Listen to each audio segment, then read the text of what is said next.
Why is the posted speed for a turn lower than the speed limit on most highways? آپ کسی high وے پر جا رہے ہو اور کہیں پر ایک کرف آ جائے اس ہائی وے میں، تو وہاں پر جو پوسٹڈ سپیڈ ہوگی وہ نارمل ہائی وے سپیڈ لمٹ سے کم ہوگی۔ ایسا کیوں ہوتا ہے؟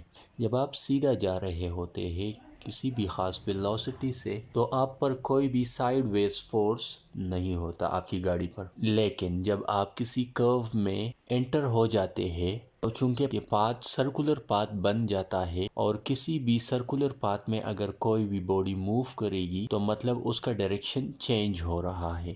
ڈائریکشن کے چینج ہونے سے ویلوسٹی چینج ہوتی ہے اور ویلوسٹی کے چینج سے اس میں ایکسلریشن پیدا ہوتا ہے۔ یہ ایکسلریشن سینٹریپیٹل ایکسلریشن ہوتا ہے جو کہ اس سرکولر پاتھ کے سینٹر کی طرف ہوتا ہے جس میں ایک باڈی موو کر رہی ہوتی ہے۔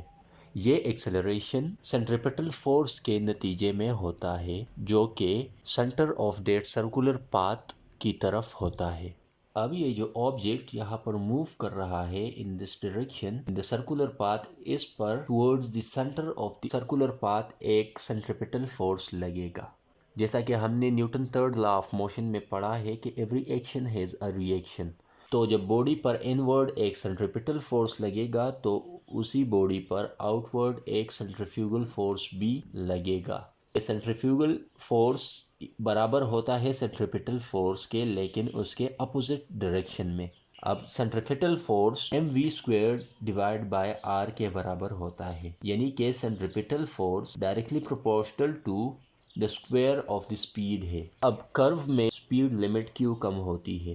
کیونکہ جتنی اسپیڈ زیادہ ہوگی اتنا ہی یہ سینٹریپیٹل فورس بھی زیادہ ہوگا اور اس کے نتیجے میں سینٹریفیوگل فورس بھی زیادہ ہوگا، اور اس سینٹریفیوگل فورس کی وجہ سے یہ باڈی ان بیلنسڈ ہو سکتی ہے، مطلب زیادہ چانسز ہوں گے کہ گاڑی سرکولر پاتھ سے آؤٹ ورڈ سکیڈ کر جائے اور اوور ٹرن ہو جائے۔